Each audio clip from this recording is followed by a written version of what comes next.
Hello everyone, welcome to my YouTube channel that is Aspirant Path। तो आज हम class 9th history का part 2 करने वाले हैं, यानी चैप्टर 1 का पार्ट 2। ये फ्रेंच रिवॉल्यूशन आपका चैप्टर 1 है। पार्ट 1 अगर आपने नहीं देखा है तो आप देख सकते हैं। ये पार्ट 2 है। पार्ट 1 में हमने इंट्रोडक्शन को कंप्लीट किया था, जो 14 जुलाई 1789 को फ्रांस में हुआ था। अब हम देखेंगे कि वो जो 14 जुलाई 1789 को आपके फ्रांस में जो वहाँ पर डिस्टरबेंस हुआ है पेरिस सिटी में, या फिर आप कंट्री साइड में बोल लो फ्रांस की, ठीक है, वो क्यों हुआ, उसका शुरुआत कैसे हुई, ये हम देखेंगे। तो चलिए शुरू करते हैं। इससे पहले एक क्वेश्चन है, आप मुझे कमेंट सेक्शन में बताइए कि जो फ्रांस है वो कौन से कॉन्टिनेंट में लाई करता है। ओके, तो चलिए शुरू करते हैं। यहाँ पर French society during the late 18th century, यानी अभी हम जो लेट 18th सेंचुरी है यानी 1750 और इसके बाद की बात करेंगे, जिसमें हम फ्रांस में जो फ्रेंच लोग थे उनकी सोसाइटी किस तरीके से वहाँ पर रहती थी, किस तरीके से वो बटे हुए थे या नहीं, ये हम देखेंगे। तो यहाँ पर देखिए लिखा हुआ है, in 1774 Louis 16 of Bourbon family of kings ascended the throne of France. यानी 1774 की बात है। लुईस 16 जो है बर्बन फैमिली के, ठीक है, उन्होंने एज अ किंग यहाँ पर थ्रोन जो है फ्रांस का वो उन्होंने पहना, और वो उस टाइम पे सिर्फ 20 ईयर्स ओल्ड के थे, और उनकी शादी जो है ऑस्ट्रियन प्रिंसेस मैरी एंटोइनेटे के साथ इन्होंने की थी। ठीक है, याद रखिएगा, ऑस्ट्रियन प्रिंसेस थी Marie Antoinette. Upon his accession the new king found an empty treasury. तो जैसे ही ऑब्वियस है, यहाँ पर देखो आपने क्या पढ़ा कि वो जैसे ही राजा बनते हैं तो वो देखते हैं कि भाई खजाना जो है राजा का खजाना, यानी उनके फैमिली का जो एक एम्पायर का खजाना है वो खाली है। Long years of war had drained the financial resources of France. तो इसके कई कारण हैं जिसकी वजह से ये खजाना, इनका जो ट्रेजर है वो खाली था।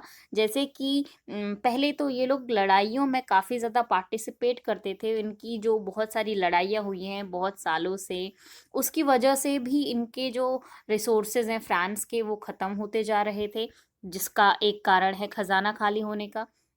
दूसरा इसमें इनका कॉस्ट ऑफ मेंटेनिंग भी लगता था। भाई इनका जो एक इमेंस पैलेस था वर्सलीज का, ठीक है, court at the immense palace of Versailles, तो उसको मेंटेन करने के लिए भी, उसको भी एक एक्स्ट्रा वेगेंट दिखाने के लिए भी यहाँ पर बहुत सारे खर्चे होते थे, जिसकी वजह से भी इनका जो खजाना है वो खाली होता गया। आगे जो रीज़न है वो ये है कि अंडर लुईस 16, यानी जो ये लुईस 16 जो अभी बने हैं यहाँ पर 1774 में राजा, इन्होंने अपने टाइम पे अमेरिकन, यानी अमेरिका की 13 अमेरिकन कॉलोनीज को इंडिपेंडेंस दिलाने में हेल्प किया, लड़ने में हेल्प किया। और क्यों हेल्प किया? क्योंकि इन दोनों का एक कॉमन एनिमी था, ब्रिटेन।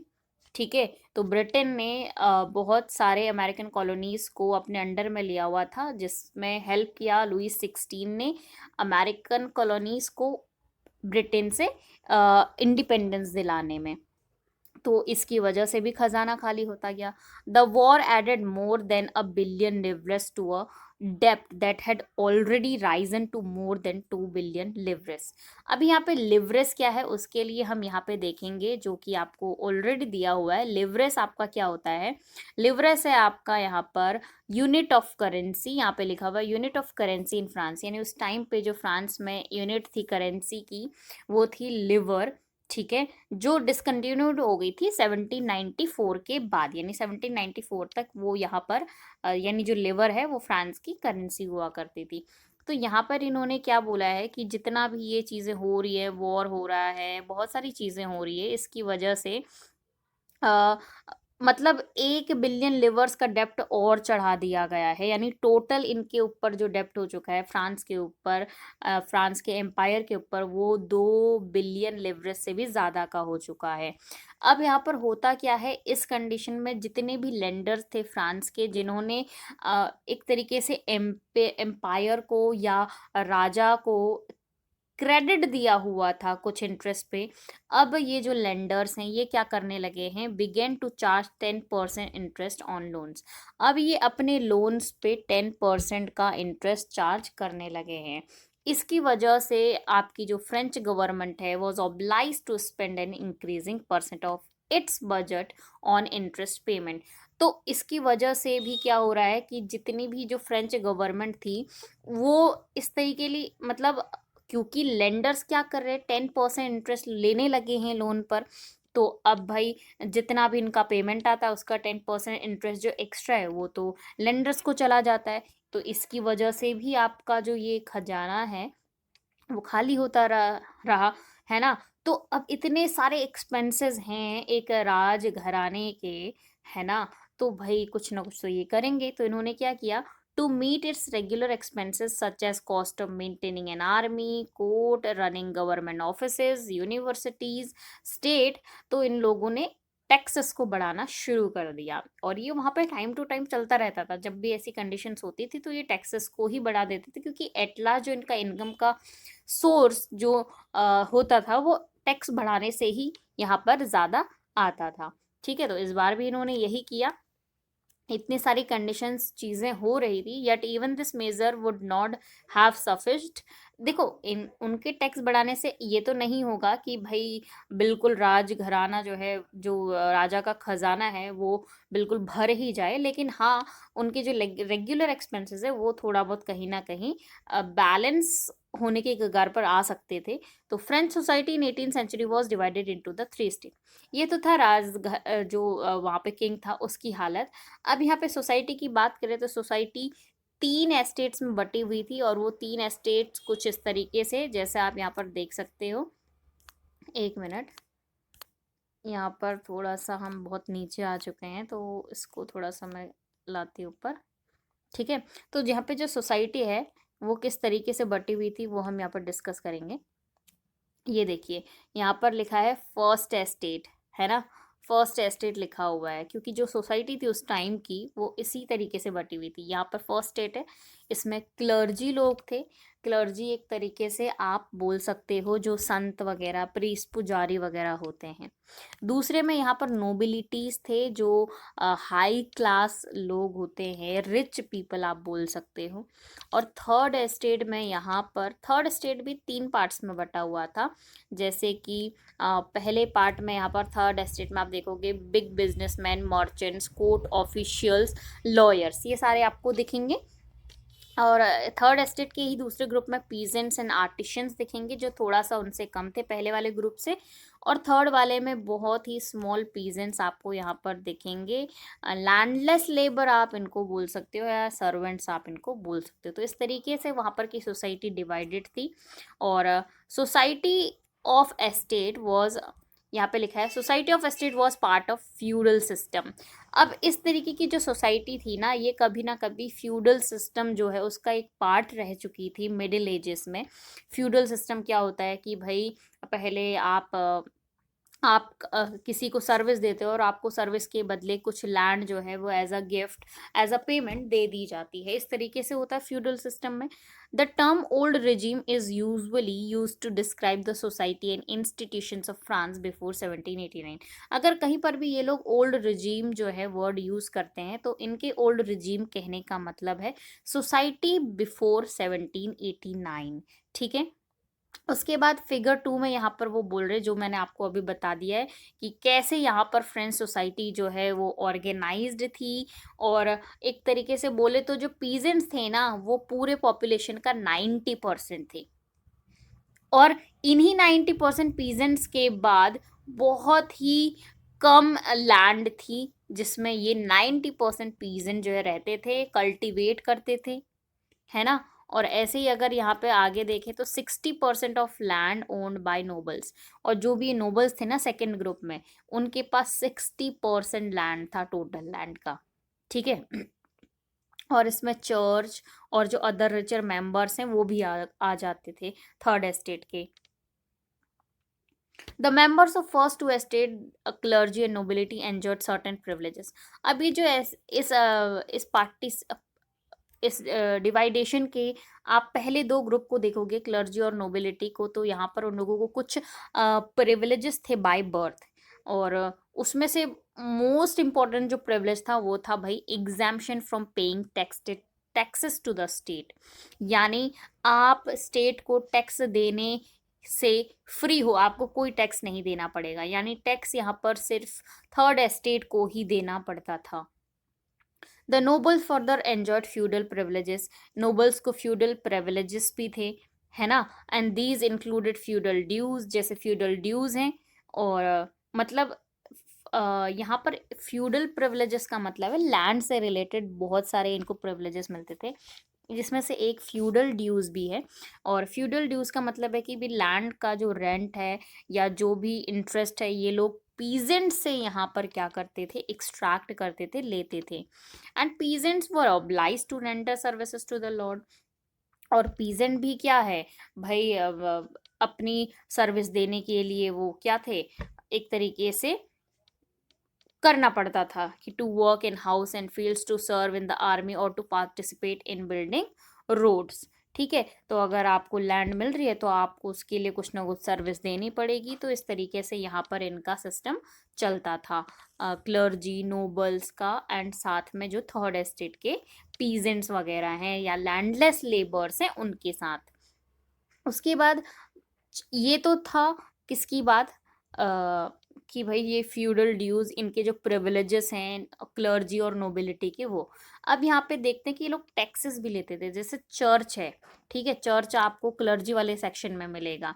चर्च एक टैक्स लेता था जिसका नाम था टिट्स, वो पीजेंट से लेता था, ठीक है, और थर्ड एस्टेट के जितने भी मेंबर्स है सबको ये टैक्स देना होता था स्टेट को। और सॉरी, यहाँ पर पीजेंट्स को टैक्स देना पड़ता है, उसके बाद जितने भी थर्ड स्टेट के मेंबर्स हैं उन सबको भी एक टैक्स देना पड़ता था स्टेट को, और उसमें एक डायरेक्ट टैक्स भी था, मतलब डायरेक्ट टैक्स भी होते थे और इनडायरेक्ट टैक्स भी होते थे, जो थर्ड स्टेट को आपके स्टेट को देना होता था टैक्स। उसमें डायरेक्ट टैक्स का एक नाम है टैली या टेले या टाइले, जो भी आप बोलना चाहो। और इनडायरेक्ट टैक्सेस तो देखो बहुत सारे होते हैं जो आप एवरीडे कंजम्पशन करते हो ना, सॉल्ट, टोबैको, है ना, कुछ भी, उसमें आपके पास इनडायरेक्ट टैक्सेस बहुत सारे लगते हैं। तो burden of financing activities of the state through taxes was borne by the third estate alone. तो इनका कहने का मतलब है कि जितनी भी फाइनेंसिंग एक्टिविटीज हो रही हैं उसका जो बर्डन है वो सारा का सारा अकेले थर्ड एस्टेट के ऊपर ही था। तो ये सारी चीजें यहाँ पर एक तरीके से सोसाइटी आपकी थी, ठीक है, फ्रांस की। और हम देख रहे हैं कि भाई ये कंडीशन जो 14 जुलाई को हुई थी, डिस्टर्बेंस क्रिएट हुआ था, ये कैसे क्रिएट हुआ है, ठीक है। तो ये फ्रेंच सोसाइटी आपने देख ली, किस तरीके से आपके क्लर्जी और नोबिलिटी को यहाँ पर प्रिविलेजेस हैं और क्या क्या वो टैक्सेस लेते हैं वो आपने देखा। अब हम देखते हैं, ये एक यहाँ पर सीन है, ये आपके पिक्चर्स भी आती है, तो इस पिक्चर्स पे भी ध्यान दीजिएगा। जैसे यहाँ पे जो ये पिक्चर दिखाई है, पहले आप इसे देख लो, यहाँ पे कोई, ये आई थिंक रॉयल आपको लग रहा होगा ये, ठीक है, ये वाला यहाँ पर देख लेते हैं, ये आपको रॉयल कुछ लग रहा है और ये कुछ आपको लग रहा है कि कोई देने आ रहा, पीजेंट सा लग रहा है, ठीक है। देख लेते हैं यहाँ पे इन्होंने क्या लिखा हुआ है, ये देखिए, the noble man is the spider, यहाँ पे नोबल मैन को एक स्पाइडर की तरह बोला हुआ है, और जो ये पीजेंट जो ये देने आया है इसको बोला है fly. The spider and the fly an anonymous etching. तो ये जिसने भी ये प्रिंट किया है ये एक अनोनिमस है, इसका नाम नहीं पता, बट उसने यहाँ पर इस नोबल मैन को स्पाइडर का नाम दिया है और इस पीजेंट को फ्लाई का नाम दिया हुआ है। और यहाँ पे लिखा हुआ है भाई, the more the devil has the more he wants, जितना डेविल के पास होगा वो उतना और ज़्यादा चाहेगा। उसके बाद हम यहाँ पर नेक्स्ट टॉपिक में बढ़ते हैं, द स्ट्रगल टू सर्वाइव।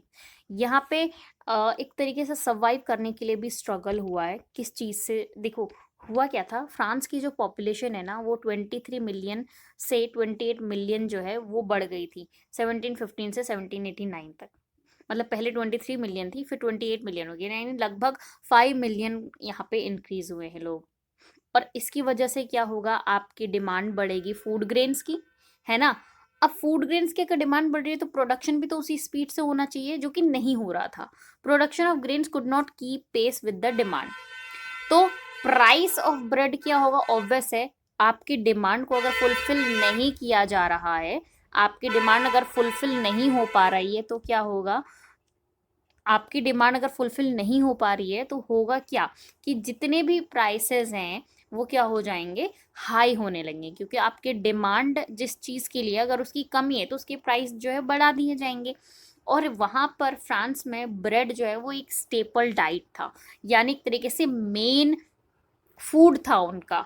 और उसी की प्राइस हाई हो जाना एक तरीके से रायोट्स को जन्म देता है, विद्रोह को जन्म देता है, ठीक है। Most workers were employed as labourers in workshops whose owner fix their wages.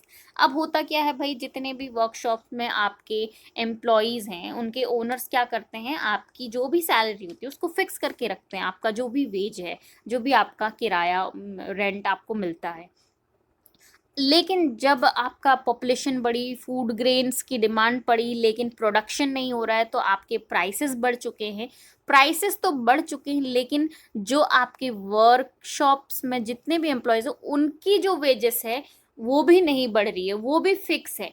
मतलब अगर आपको पहले 3000 मिलते थे तो अभी भी आपको 3000 मिल रहे हैं, जबकि शॉपकीपर देखिए उसने प्राइसेस बिल्कुल डबल ट्रिपल कर दिए। पहले कोई चीज़ अगर 10 में आ रही है तो आपके शॉपकीपर ने जस्ट डिमांड की वजह से उसको 40-50 तक पहुंचा दिया है। तो देखिए कितना फ़ायदा हो रहा है शॉपकीपर को, लेकिन वहीं पर उसके एम्प्लॉय को कोई फ़ायदा नहीं हो रहा है, क्योंकि वो वेजेस फिक्स हैं, उनकी जो वेजेस है वो इंक्रीज नहीं की गई, ठीक है।